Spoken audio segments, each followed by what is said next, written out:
আসসালামু আলাইকুম রহমতুল্লাহ। বাংলাদেশে দেখলাম পাকিস্তান প্রেমীরা খামেনি হত্যার পরে গায়েবানা জানাজা পড়ছে, বিক্ষোভ করছে। অনেকে ইরানের পক্ষ হয়ে যুদ্ধ করার জন্য সেই দেশে যাবে, মানে কলা গাছের মিসাইল টেজাইলও লাগাইতে পারে, এরকম একটা সম্ভাবনা আছে। কিন্তু দেখেন, ভারত এবং পাকিস্তানে দুটো দেশেই, আরও অনেক দেশেই হয়েছে, কিন্তু বাংলাদেশের পক্ষ থেকে যদি আমাদের বিবেচনা করতে হয়, আমাদের দেশে দুই শ্রেণীর মানুষ বাস করে। একটা হলো ভারতপ্রেমী মানুষ, আর একটা হলো পাকিস্তান প্রেমী মানুষ। যারা পাকিস্তান প্রেমী তারা ভারত বিরোধী, আর যারা ভারত প্রেমী তারা পাকিস্তান বিরোধী। তো পাকিস্তান বিরোধী লোকগুলো পাকিস্তানে কিন্তু অলরেডি খামেনির বিষয়টা নিয়ে 30 জনকে গুলি করে উইকেট ফেলে দিয়েছে। মুসলমানদের রক্ত পাকিস্তানের হাতে রয়েছে, অথচ দেখেন ভারতে কিন্তু এই বিষয়টা নিয়ে একজনের উইকেটও পড়ি নেই। অথচ পাকিস্তানে সে ভারতে মুসলমান বেশি। যাই হোক,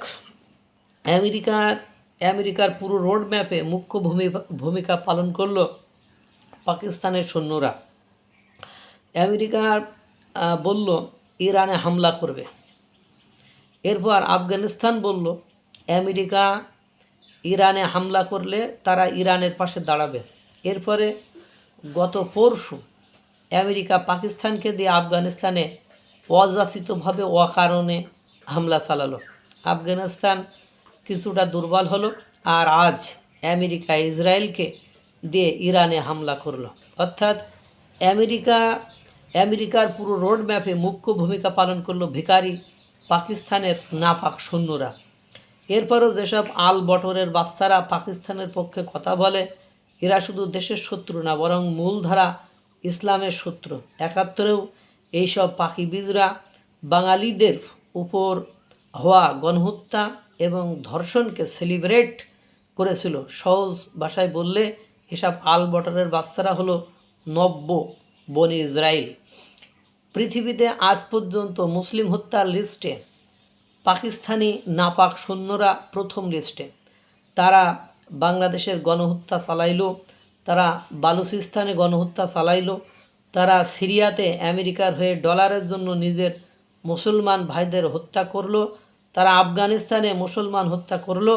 এসব যেন যারা আমাদের শহীদের রক্তের বিনিময়ে স্বাধীন করা বাংলায় বসে পাকিস্তানের পক্ষে কথা বলে, পাকিস্তানের দালালি করে, আমি মনে করি তারা সেই সব মানুষ যারা নিজের মায়ের ধর্ষণকারীকে বাপ বলে স্বীকার করে নেয়। এটাই হলো বাস্তবতা, এটাই হলো সত্য, এটাই হলো সঠিক।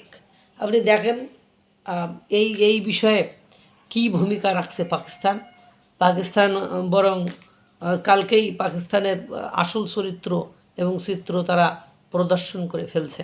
সব কিছু মিলায়ে পাকিস্তান পুরো আমেরিকার পক্ষে, আমেরিকার বিপক্ষে তাদের কাজ করার কোনো সুযোগ নেই। এবং